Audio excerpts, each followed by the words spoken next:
నమస్తే. Welcome to పొలిటెంట్ media. భక్తి భాస్కర చూస్తున్న వాళ్ళందరికీ ముందుగా నమస్తే అండి. మనకి 2026 అంటే కొత్త నూతన సంవత్సరం కాబట్టి ఉగాదికి సంబంధించి అసలు 12 రాశుల వారికి ఎలా ఉంటుంది? ఈ సంవత్సరం మొత్తం చూసుకున్నట్లయితే ఆదాయం అనుకోవచ్చు, వ్యయం, రాజపూజ్య, అవమానం అసలు ఏ విధంగా ఉంటుందో గురువుగారిని అడిగి తెలుసుకుందాం. ప్రస్తుతం మనతో ఉన్నారు ప్రముఖ ఆధ్యాత్మికవేత్త, ప్రముఖ జ్యోతిష్య వాస్తు పండితులు చెవిఎన్ కిరణ్ శర్మ గారు ఉన్నారు. గురువుగారి మాటల్లోనే తెలుసుకుందాం. నమస్కారం గురుగారు. అఖండ ఐశ్వర్యమస్తున్న గురుగారు, ఇప్పుడు మేషరాశి వారికి 2026 పరాభావ సంవత్సరం. ఇప్పుడు మనకి ఆదాయం, వ్యయం, రాజపూజ, అవమానం అసలు ఏ విధంగా ఉంటుందంటారు? మేషరాశి వారికి శ్రీ పరాభవనామ సంవత్సరంలో ఆదాయం వచ్చేసి మీకు ఆదాయం 11గా చెప్పబడుతోంది, ఖర్చు 5గా చెప్పబడుతోంది. అలాగే రాజపూజ్యం తక్కువగా ఉంది, అవమానం ఎక్కువ ఉంది ఈసారి వీళ్ళకి. ఈ నేనేమంటానంటే ఆదాయ వ్యయాల కన్నా రాజపూజ్య అవమానాలే మనకి ఎక్కువగా మనకి ప్రభావాన్ని చూపిస్తాయి. ఇది నేను చాలా పరిశీలించడం జరిగింది. ఏదో డబ్బులు వస్తాయనే విషయంలో డబ్బులు వస్తాయన్న విషయం కాదు అక్కడ, బట్ ఖర్చు కూడా తక్కువ ఉన్నప్పటికీ కూడా ఆ ₹5 ఖర్చు కూడా వృధా ఖర్చు అవుతుంది. అంటే పనికిరానటువంటి ఖర్చులు పెట్టే అవకాశం. అది ఒక పక్కన పెడితే రాజపూజ్య విషయంలో మీకు 2 వ్యక్తులు కనుక మిమ్మల్ని గౌరవిస్తే 4 వ్యక్తులు అవమానం చేసే అవకాశం ఉంది. అంటే రాజపూజ్యం తక్కువగా ఉండి అవమాన పాళ్ళు ఎక్కువగా ఉంది. దానివల్ల ఈ సంవత్సరంలో వీరికి కొంత విపరీతమైనటువంటి ఇబ్బందులు ఉంటాయి. ఒక్కోసారి గుర్తుపెట్టుకోండి, వేద గోచారం ఉంటుంది, గ్రహ గోచారం ఉంటుంది.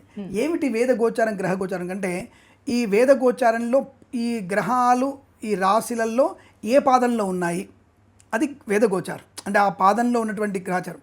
అంటే మీరు ఇప్పుడు సపోజ్ ఇక్కడి నుంచి మనం విజయవాడ వెళ్తున్నాం, ఎక్కడున్నావు బాబు అంటే అసలు విజయవాడ దగ్గరలో ఉన్నా, ఆ విజయవాడ దగ్గరలో ఉన్నాను అనడం వేరు, విజయవాడ కరెక్ట్గా 13 కిలోమీటర్ దగ్గర ఉన్నాను అని చెప్పడం వేరు. ఎలా ఉంటుంది? ఈ 13 కిలోమీటర్ ఉన్నా అనేది వేద గోచారం, విజయవాడ దగ్గరలో ఉన్నాను గోచారం. రెండు సంబంధించిన ఎగ్జాక్ట్ అనేది ఈ వేద గోచారంలో ఉన్నటువంటి గ్రహస్థితిని బట్టి మన ఎక్కువ ఫలితాలు కూడా ఒక్కొక్కసారి మనకు ఆధారపడతాయి. దాని విషయం గమనించుకుంటే ఈ ఆదాయ వ్యయాల కన్నా మీరందరూ గుర్తుపెట్టుకోండి, రాజపూజ్య అవమానం లెక్క పెట్టుకోండి. దానివల్ల మీ జాతకం గోచారం తెలిసిపోతుంది. అవమానం ఉందా, మౌనంగా ఉండండి, ఖర్చులు పెట్టుకోకండి, లేనిపోయిన విషయాలకు వెళ్ళకండి, తొందరపాటి నిర్ణయాలు తీసుకోకండి. ఇవన్నీ కూడా గుర్తుపెట్టుకోవాలి. ఆ విషయాన్ని గమనించుకుంటే మంచిది. ఏతావాత మేషరాశి వారికి ఎలా ఉందండి అన్నటువంటి విషయానికి వచ్చేస్తే, ఈ సంవత్సరంలో ఇక్కడ మీ జాతక ప్రకారంగా మేషరాశి వారికి ఆదాయం బాగానే ఉంటుంది, అందుకు మీరు ఏం కంగారు పడక్కర్లేదు. కానీ ఇందాక చెప్పుకున్నట్టుగా ఖర్చు కూడా అధికంగానే ఉంటుంది. అంటే అనేక విషయాల నుంచి మీకు, అనేక కార్యాల నుంచి మీకు ధనం వచ్చే అవకాశం ఈ రాశి వారికి బలంగా ఉంటుంది. మరి మైనస్ ఏంటంటే నోటి దురుస్తనం, అతివేగం, విద్య మీద ఫోకస్ చేయకపోవడం, పక్కవాడి మీద మీ యొక్క దృష్టి వెళ్ళడం, అనవసరమైన ప్రేమ కలాపాలు, ఇటువంటి వాటి మీద మీకు నష్టాన్ని పొందుకునే అవకాశాలు. తల్లిదండ్రుల మాట విన్నవారికి ధనయోగం ఉంది, ఐశ్వర్యం ఉంది, విద్యాలాభం ఉంది, మంచి వ్యాపార లక్షణం ఉంది, గొప్ప వ్యక్తులతో పరిచయం కూడా మీకు అనుకూలంగా కనబడుతుంది. కానీ వేతావాత వీరికి అవమాన పాలు ఎక్కువగా ఉంటుంది. ముఖ్యంగా విద్యార్థులు అతి కష్టం మీద మాత్రం వీరికి మంచి ఈ సంవత్సర ప్రయోజనాలు పొందుకునే అవకాశాలు బలంగా ఉంటాయి. కొత్త వ్యాపారం ఈ సంవత్సరం చేయకపోవడమే మంచిది. కొత్త వ్యాపారం మొదలుపెట్టకుండా ఉన్న వ్యాపారాన్ని వృద్ధిపరచుకుంటే వీరికి మంచి లాభాలు పొందుకున్నాం. అంటే మిశ్రమ ఫలితాలని చెప్పాను, కానీ నేను నెగిటివే కొంత వీరికి ఎక్కువగా ఉంటుంది. ఎందుకంటే ఇందాక చెప్పుకున్నట్టుగా రాజపూజ్య అవమానాలు లెక్కలో తీసుకుంటాను, ఆదాయ వ్యయాలు తీసుకున్నాను కాబట్టి కాస్త వీరికి ఇబ్బంది. రెండవది, గురుడు వీరి జాతకం నుంచి, అంటే వీరి యొక్క రాశి నుంచి 3-4 స్థానాల్లోకి మారడం అక్టోబర్ నుంచి డిసెంబర్ వరకు కొంత బాగుంటుంది వీళ్ళకి. ఎందుకంటే పంచమ గురుడు వీరికి యోగకారకుడు అవుతాడు. చతుర్థంలో కూడా కొద్దిగా బెటరు. తృతీయంలో ఆల్రెడీ జూన్ వరకు వీళ్ళకి ఆల్రెడీ గురుడు యొక్క ఎఫెక్ట్ ఎక్కువగా కొడుతోంది. ఇటువైపు శని ప్రభావం కూడా ఎక్కువగా ఉంటుంది. అంటే 3వ గురుడు 12వ శని, 2 వైపుల వీరికి కొంత ఇబ్బందికర వాతావరణం కనపడుతుంది. కాబట్టి జూన్ వరకు చాలా జాగ్రత్తగా ఉండాలి. ఆ విషయాన్ని గమనించుకోండి. అనవసరమైన వివాదాలకు వెళ్ళకండి. ఎట్టి పరిస్థితుల్లో ఈ ప్రభుత్వ సంబంధ ఉద్యోగస్తులు లంచం అనేటువంటి మాటకి ముందుకెళ్తే మాత్రం మీకు ఉద్యోగాన్ని పోగొట్టుకోవడం ఖాయం. ప్రైవేట్ సెక్టార్లో ఉన్న వారికి కొంతవరకు ఉద్యోగం వచ్చేటువంటి అవకాశం ఉంది. ఉద్యోగంలో డెవలప్మెంట్ కూడా కనబడుతోంది. కానీ ఉద్యోగం మార్పు కోసం ప్రయత్నం చేస్తే ఇబ్బంది పడతారు. ఉద్యోగ ట్రాన్స్ఫర్ కోసం కూడా మీరు ప్రయత్నం చేయకూడదు. ఉద్యోగాన్ని ఉన్నదాన్ని కాపాడుకుంటే తప్ప ఉద్యోగ లాభం ఉంటుంది. కుటుంబ పరంగా అనుకూలత ఉంటుంది.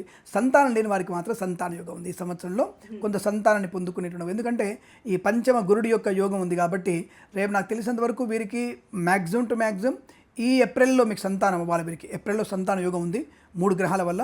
లేదంటే అక్టోబర్లో వీరికి గృహలాభం ఉంది, సంతాన లాభం కూడా ఆ సమయంలో వీరికి తప్పకుండా శుభయోగాలు ఉన్నాయి. వృత్తి ఉద్యోగ లాభం. వివాహపరంగా ఒకటి అక్టోబర్ తర్వాత మీరు ప్రయత్నం చేస్తే మంచిది. ఎందుకంటే జూన్ లోపు అయితే గురుబలం లేదు, శని బలం కూడా లేదు. కాబట్టి మీరు వివాహ సంబంధ విషయంలో అక్టోబర్ తర్వాత పెట్టుకుంటేనే స్ట్రైట్ అవే మీరు అక్టోబర్ తర్వాత పెళ్ళిళ్ళు పెట్టుకోవచ్చు. పెళ్ళి అవుతుంది కూడా అని చెప్పవచ్చు. దాని ప్రయత్నాలు ముందుంటే సెప్టెంబర్ జూలైలలో మీరు ఏమైనా పెట్టుకుంటే ప్రయత్నాలు మొదలెట్టవచ్చు. కానీ అక్టోబర్ లోపల తప్ప వీరికి వివాహం అయ్యే అవకాశాలు కష్టమే అని చెప్తాను నేను. అక్టోబర్ టు డిసెంబర్ మధ్యలో కానీ లేదంటే జనవరిలో కానీ వీరికి వివాహం అయ్యేటువంటి అవకాశాలు ఖచ్చితంగా ఉంటాయి. తప్పకుండా మంచి వివాహాన్ని అందుకునే అవకాశం ఉంది. ఏమైనా ఆరోగ్య సమస్యలు అంటూ ఉండొచ్చు అంటారా? తప్పకుండా మంచి ప్రశ్న అడిగారు. మేషరాశి వారికి రాహు యొక్క ప్రభావం కొద్దిగా ఎక్కువనే ఉంటుంది. అంటే ఏకాదశి ఉన్నాడు కదా రాహు గారు స్వామి, అంటే ఏకాదశిలో నక్షత్రం బలంగా లేడు. ఈ రాహు తన స్వనక్షత్రంలో వెళ్ళినప్పుడు శత్రు నక్షత్రంలో వెళ్తున్నాడు కాబట్టి, అంటే ఈ రాశి వారికి శత్రుస్థానంలో వెళ్తున్నాడు కాబట్టి కొంత అనారోగ్య సూచన. ఒకటి, స్త్రీమూర్తులు కాస్త జాగ్రత్తగా మీరు సరైనటువంటి ఆహార పదార్థాలు తీసుకోకపోయినా ఉదర సంబంధమైనటువంటిది, అలాగే కొన్ని అంటే బ్రెస్ట్లో కొంత ఇబ్బంది కలిగేటువంటి సూచన ఉంటుంది. దాని మీద ఎక్కువ ఫోకస్ చేసి చిన్న గడ్డనే కదా ఏం కాదులే అనుకొని మీరు ఎక్స్క్యూజ్ చేయకండి. అది ప్రమాదాన్ని కలిగించే స్థాయికి వెళ్తుంది. దయచేసి నా మాట విని మీరు తప్పనిసరిగా భయపడాల్సిన అవసరం లేదు. ఏది చిన్న కణిత అయినా సరే వైద్యుని దగ్గరికి వెళ్తే మీరు సరైన మందులు వాడితే మాత్రం ఆరోగ్యం బాగా ఉంటుంది. ఉదర సంబంధమైన అనారోగ్యాలు కూడా ఉన్నాయి. ఆ విషయంలో జాగ్రత్తగా ఉంటే మంచిది. అలాగే భార్యాభర్తల మధ్య మూడో వ్యక్తి జోక్యం ఎక్కువ అవుతుంది. మూడో వ్యక్తిని మీ ఇద్దరి మధ్యలో ఇంటర్ఫియరెన్స్ తీసుకోకండి. అప్పుడు మీ కాపురం బాగా ఉంటుంది, సంతాన యోగం ఉంటుంది, అనుకో దాంపత్యం ఉంటుంది. ఆరోగ్యపరంగా ఈ రెండు విషయాలు తప్ప మిగతా అన్ని విషయాలు సంపూర్ణ ఆరోగ్యం ఉంది, ఆరోగ్య బలం ఉంది, ఐశ్వర్య బలం ఉంది. షేర్ మార్కెట్ కూడా మీరు కలిసి వచ్చేటువంటి అవకాశాలు బలంగా కనబడుతుంది. అయితే అండి రాశి వారికి సంబంధించి ఏ దేవుడు ఆరాధన చేస్తే మంచిది? సుబ్రహ్మణ్య స్వామి ఇస్ ద బెస్ట్. ఎందుకంటే ఇటు ఆరోగ్యాన్ని గురించి, సంతానం గురించి, అప్పుల గురించి మూడింటికి ఆయనే కారకుడు కాబట్టి సుబ్రహ్మణ్య స్వామి ఆరాధన వీరికి సూపర్ అద్భుతంగా ఉంటుంది. రెండవది దత్త చరిత్ర పారాయణ చేయడం వీరికి తప్పకుండా అనుకూలమైనటువంటి శుభయోగాలు. అలాగే విదేశాలకు వెళ్ళే అవకాశం రాశి వారికి బాగా కనబడుతుంది. రాహు యొక్క ప్రభావం అక్కడ ప్లస్ పాయింట్ అవుతుంది. విదేశీయాన ఉద్యోగ రీత్యా కావచ్చు, చదువు రీత్యా కావచ్చు, వీసా సంబంధ సౌలభ్యాలు కూడా ఈ రాశి వారికి అనుకూలంగా ఉండే అవకాశాలు బలంగా ఉన్నాయి. చాలా చక్కగా తెలిసే గురుగారు, ధన్యవాదాలు. శుభమస్తు, అఖండ ఐశ్వర్యమస్తు. నమస్కారం.